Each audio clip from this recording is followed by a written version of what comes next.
أعزائي متابعين قناة مذيع الريف، أهلا بكم وحلقة جديدة وقصة حقيقية مرعبة حصلت في أحد مدن وقرى الفلاحين.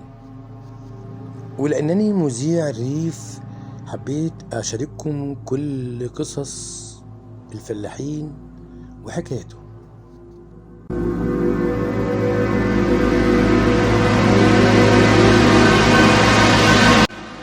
والقصة اللي هحكيها لكم النهاردة هي لشاب اسمه أحمد صابر. الشاب ده كان من إحدى قرى محافظة الدقهلية، والشاب ده بعد ما خلص الثانوية العامة وكان من المتفوقين ومن الناس اللي حصلت على أعلى الدرجات في ثانوي علم علوم، وبالتالي أحمد جات له كلية الطب جامعة في الصعيد. وأحمد لأنه شاب فقير مسكين حب يسكن في المدينة الصعيدية اللي هو كان في كلية الطب فيها.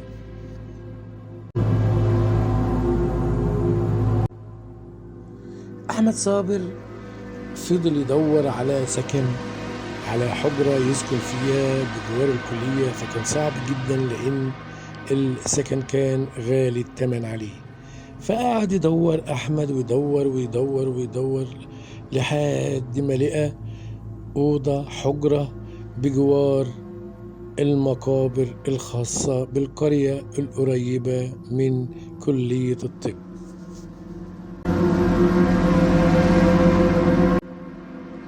ولأن أحمد غريب وما كانش لسه اتعرف على أي طلبة ولا أي حد ممكن يشاركه هذه الحجرة، فسكن لوحده قريب من المقابر. بالعكس ده كمان كانت البيت ده كان بيطل على المقابر مباشرة، وكان أصحابه قافلينه لسبب ما حدش يعرف إيه السبب.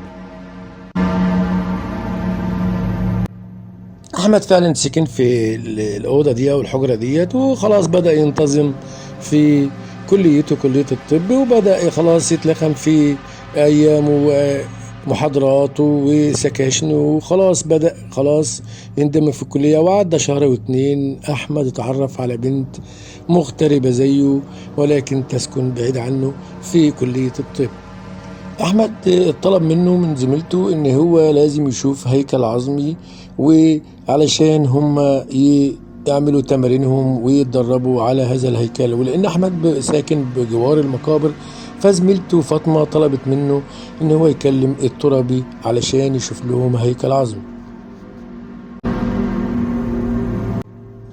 أحمد فعلا كلم الترابي وجاب له هيكل العظمي، وبدأوا خلاص يندمجوا في الكلية، وخلاص بقت في صداقة جامدة بينه وبين فاطمة، وبالعكس بقت وصلت لمرحلة الحب.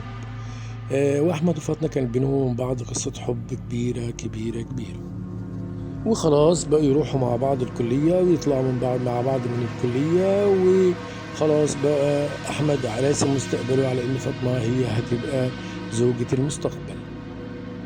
وفي يوم وهم خارجين من الكلية وعلى باب الكلية، وفاطمة كانت على يسار أحمد، تيجي عربية سريعة هوب تخبط فاطمة تنام على الأسفلت ومدرجة في دمها ودمها سال.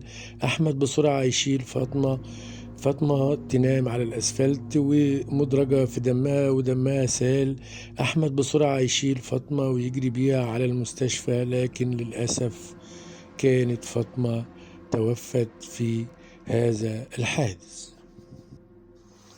أحمد اكتئب وخلاص مبقاش عارف حاجة عن الدنيا، وربى دقنه وقعد في حجرته اللي هي في جوار المقابر، وكل زمايله يروحوا له: يا أحمد تعالى الكلية، ولا هو فايق لحد ولا عارف حد.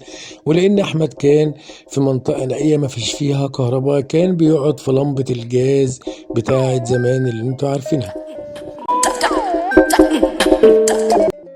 في يوم واحمد قاعد في لمبة الجاز ديت بيذاكر دروسه بس باكتئاب شديد لانه ما بروحش الكلية، فجأة سمع صوت حد بيقول له: افتح يا أحمد.